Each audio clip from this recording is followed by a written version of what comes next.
Hello, these are flip notes, part 4 of unit 3.5, and in this section we're talking about operant conditioning. My Bitmoji on the left is super excited about her money.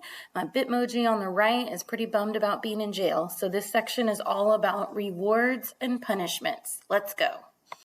So we have finished up classical conditioning, which was a type of learning, just like operant, but there's a big difference that it was dealing with reflexive responses, something that was unlearned, the unconditioned stimulus. And the other big difference there was that the stimulus came first.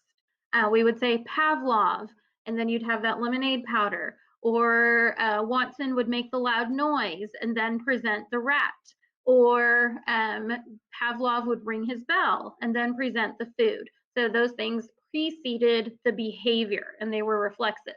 With operant conditioning, it deals with something that is voluntary and the response or the behavior happens afterward. So events follow a response. Stimulus events that follow a response, like a consequence. So studying doesn't just happen, it's a reflex. Exams and grades come after the studying. The other thing, and I just mentioned this, is that operant conditioning was voluntary, whereas classical conditioning was reflexive. In classical conditioning, we can say that we're eliciting or bringing out a response because it's involuntary, and in operant conditioning, it is emitted. We send forth a voluntary response. So one of the first people to really identify operant conditioning was E.L. Thorndike, but Thorndike didn't call it that. He called it instrumental learning because he said that responses are instrumental in obtaining a desired income. And he came up with what is known as the law of effect. So we want to be able to link that name, Thorndike and law of effect. He said responses that produce desirable results will be learned or stamped into an organism. So basically, law of effect says if you like the effects of something, you'll do it again, which is pretty obvious, but they're actually breaking this down in how do we learn that way. He figured this out by studying cats in puzzle boxes. He found that when the cats were hungry, that was the key part, that they kind of needed to be hungry ahead of time, that they would work pretty hard diligently to get out of this box. And it was sort of just kind of a puzzle. They had to try different things to get out to get the reward. And gradually, they would do this faster and faster. Gradually on succeeding trials, they would quit making errors and they would get that effective response of getting out of the box and getting the reward. So as long as there was a reward, they were willing to try to solve the puzzle. B.F. Skinner goes on to elaborate more on this. And B.F. Skinner is actually identified by the APA as the most famous American psychologist in the world. So you might be thinking, well, why not Freud? He's so famous, but Freud was not American, the most famous American psychologist. He said the same thing. Organisms tend to repeat responses followed by favorable consequences. So notice here that we say consequences a lot. A consequence doesn't necessarily mean a punishment. A consequence is just some kind of response. He changes it from calling it instrumental conditioning and law of effect to classical conditioning. Again, you like the results of something, you do it again. Working, you like getting paid, you keep on working. Even if you don't like it as much, your job, you like getting paid, so you keep working. You want to make more money, get more praise, you work harder. You tell jokes, people laugh, you keep telling jokes. Or you tell jokes and people scold you and yell at you and make fun of you, you stop. So it's all has to do with rewards and punishments. He's holding a pigeon there. You do want to remember Skinner as the guy who worked with pigeons, and we'll see some video examples of that in class. Skinner came up with what he called the Skinner box or the operant chamber. And with this contraption, he was able to really isolate the behaviors of both rats and pigeons. He used both in there. The rats could either press a lever, which is this metal thing that the rat's got his paws on, or if there were pigeons in there, there was things they could like peck against the wall, and he could either give them a food reward or he could shock them. So he could give them a reward or a punishment for doing behaviors that he wanted them to do. Here's the pigeon in there, and we'll watch some videos of that in class. There were lights, so there was different ways to try to get them to do what he wanted. Some key terms here that are going to go with operant conditioning. So with classical conditioning, we definitely had key terms like unconditioned stimulus, conditioned response. The key terms for operant conditioning are reinforcement and punishment. Now, reinforcement can mean a reward, but it's not always exactly a reward the way you may think of it. And I'll explain that in a minute when we talk about negative reinforcement. But reinforcement, the key thing here is that reinforcement will always increase a response. It means it's going to make you do it again and again and again. So we've got the up arrow. Punishment is any procedure that's going to decrease the response. And it could be something bad. It's not always necessarily doing something bad. It could be taking away something that you like, serve as a punishment. But there's a down arrow because it's going to decrease the behavior. We have different possible types of reinforcers. These could also count as punishers. They said primary and secondary. Primary reinforcers satisfy a biological need, something for survival. Food, water, and warmth are the main ones. Arguable for biological needs are sex and affection, but they can be very powerful reinforcers. Secondary reinforcers have a learned value. So they're important to us because we've learned that we want them or even in some cases need them. Money is the best example of a secondary reinforcer. You cannot eat money, but you can buy food with money.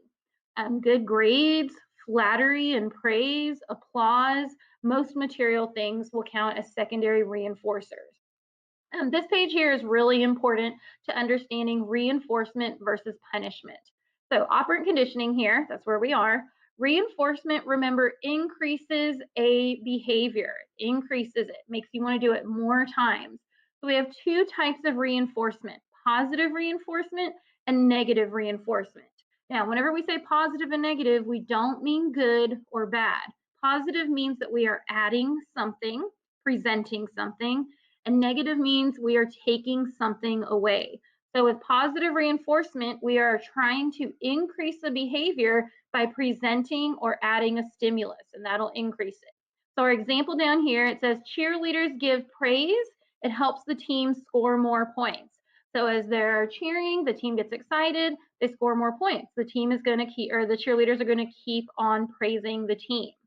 Now, negative reinforcement, people get this mixed up, and a lot of times they say negative reinforcement for when they mean punishment. Negative reinforcement is still going to increase the behavior.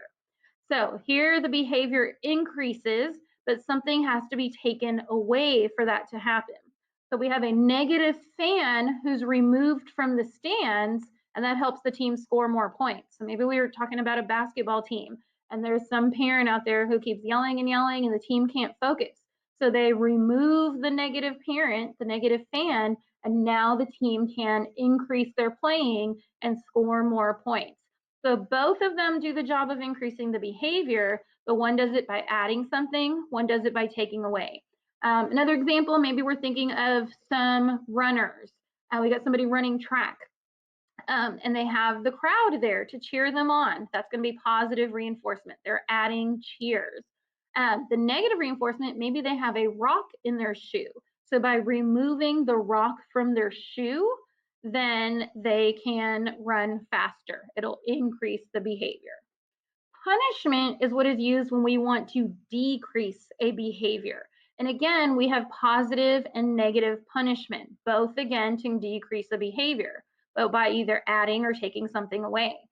So with positive punishment, for example, a child gets spankings for throwing a tantrum. So their parent spanks them on the bottom, the behavior decreases. Or we could use negative punishment to decrease the same behavior. Child gets a timeout for throwing tantrums. With a timeout, they're removing their playtime, or maybe they take away their iPad. They're removing something to decrease the behavior. Punishment, let's say that you get bad grades at school. Your parents give you more chores. You got to clean up and do more things around the house. That's a positive punishment because they're adding something, chores, in order to decrease your behavior of bad grades. Or they could say they're going to take your cell phone away. So they want to decrease your bad grades, and they're going to do it by removing your cell phone. So again, reinforcement increases behavior, punishment decreases the behavior. A couple more types of reinforcers. Immediate reinforcer, when they get that reward or punishment immediately. Like a rat gets a food pellet for pressing the bar, that food pellet comes out immediately. But a lot of things in life involve delayed gratification. So the reinforcer is delayed. A lot of times, like when you go to work, you don't get paid till a week or two later. Our tendency to engage in behavior that's followed by an immediate reinforcer, that's our need for instant gratification. And as Americans, we definitely want that instant gratification, which makes it a lot harder to be willing to work hard now for something like an AP test that's at the end of the year, because that's definitely delayed gratification. Another way to change behaviors through operant conditioning is shaping, and this still involves rewards and punishments. But let's say we have a more complex behavior that we want to teach a person or an animal. With this, you're going to reward closer and closer approximations of the desired behavior. So let's say we want to teach the dog to pick up the newspaper and bring it inside. That's a pretty complex task. So we might first get the dog to put the newspaper in its mouth. So we learn that it can put it in, teach it, and we're going to give him a treat for that. Anytime he gets close to doing that, we'll give him a treat. Then we might get the dog to carry the newspaper to the door, like walk with him back and forth to the door from where he picked it up, and you give him a reward for that. And then to drop the newspaper at your feet, you give them a reward for that. These are all pretty complex tasks. But for anything close to what you want him to do, that is shaping. So we reward smaller and smaller behaviors. And when we have a bunch of those all linked together, that's called chaining. We're actually going to practice this in class, and I have a video clip of some rats playing basketball that we'll watch. And if you've ever been to SeaWorld or any kind of show or seen things where animals have been taught these like complex behaviors, that was done through shaping and chaining. You know, when we're teaching the dog to pick up the newspaper, that's shaping. When we're teaching him to pick it up, run outside, pick it up, bring it inside, drop it at our feet, all that together is chaining. Another example of that, police dogs who are trained to sniff things out, they're using operant conditioning and shaping and chaining for that.